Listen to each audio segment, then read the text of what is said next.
발끝이 외양되는 이유가 모두 동일한 것이 아니라는 것, 그렇기 때문에 각각의 이유에 따라서 교정 방법도 달라야 한다는 것입니다.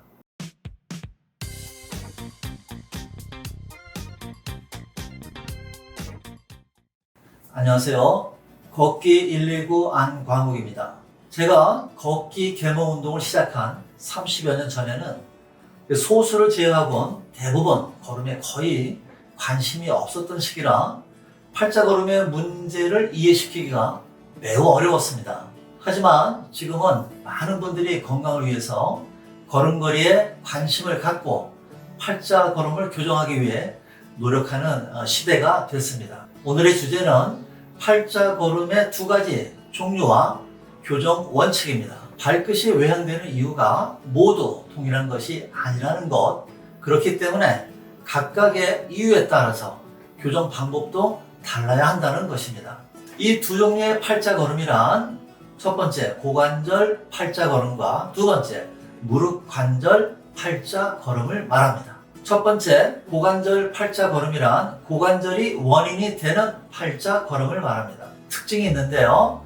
일단 서기 자세, 기립 자세의 특징은요, 양발 간격이 넓고 발끝이 외양된 상태인데 양무릎뼈와 발끝의 방향이 동일하게 바깥쪽을 향한다는 특징이 있습니다. 걸음의 특징은 양무릎 사이와 양발 간격이 넓은 상태에서 팔자걸음을 한다는 것이에요. 이러한 팔자걸음, 고관절 팔자걸음의 원인은 바로 고관절 외전 변형에 있습니다. 고관절이 바깥쪽으로 틀어지는 변형인데요. 이 생활 자세에서의 원인이 되는 것이 바로 책상다리입니다. 좌식 생활이 문제가 되는 것이죠. 그래서 이런 고관절 팔자걸음을 교정하기 위해서는 그 원칙은 고관절의 외측 비틀림을 교정하기 위한 솔루션을 적용해야 된다는 것이에요. 고관절을 바깥쪽으로 회전하는 근육이 대표적인 것이 엉덩이 근육, 대둔근, 그리고 그 안에 있는 이상근입니다. 이 두 근육을 이완시키고 반대로 고관절을 안으로 당겨주는 근육인 내전근 그룹을 강화시키는 것이 바로 고관절 팔자걸음을 교정하는 원칙입니다. 두 번째는 무릎관절 팔자걸음인데요. 무릎관절 팔자걸음이라는 것은 무릎관절을 형성하는 하나의 뼈의 경골이 원인이 되는 팔자걸음을 말합니다. 이 무릎관절 팔자걸음의 기립 자세의 특징은 무릎뼈는 안쪽을 향하고 발끝이 바깥쪽을 향하는 특징이 있습니다. 무릎뼈에 향하는 방향과 발끝이 향하는 방향이 서로 다르다는 것이 이 무릎관절 팔자걸음의 특징입니다. 기립 자세와 마찬가지로 걸음의 특징 또한 발끝은 팔자이나 발을 디딜 때마다 무릎이 안쪽을 향한다는 특징이 있습니다.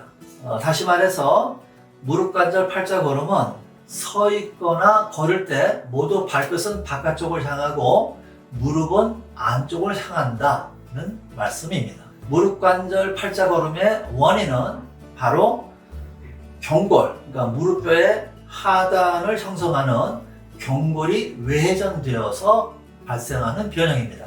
그러니까 경골이 바깥쪽으로 틀어진 것이죠. 때문에 무릎관절 팔자걸음을 교정하시려면 그 교정 원칙, 경골의 외측 비틀림을 교정해야 된다는 것이죠.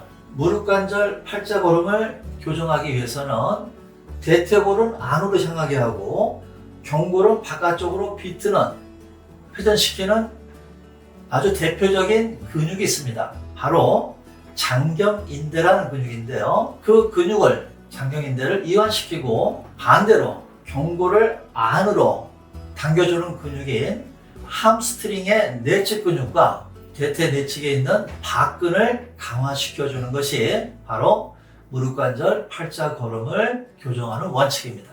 또한 이제 생활 습관을 바꿀 필요가 있는데요. 서 있을 때 교정 자세로 서 있어야 됩니다. 그 교정 자세라고 하는 것은 무릎뼈가 전방을 향한 상태에서 발끝을 11자로 맞추는 것입니다.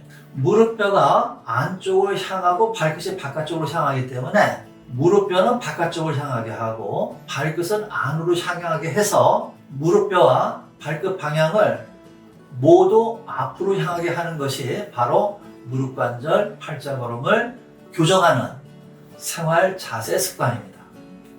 따라서 짝발 서기는 이 무릎관절 팔자걸음은 절대 하시면 안 되는 습관이다 라는 것을 더불어 말씀을 드립니다.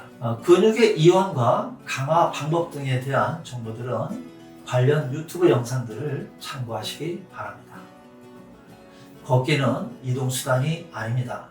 걷기는 치유면 여러분의 품격입니다. 감사합니다.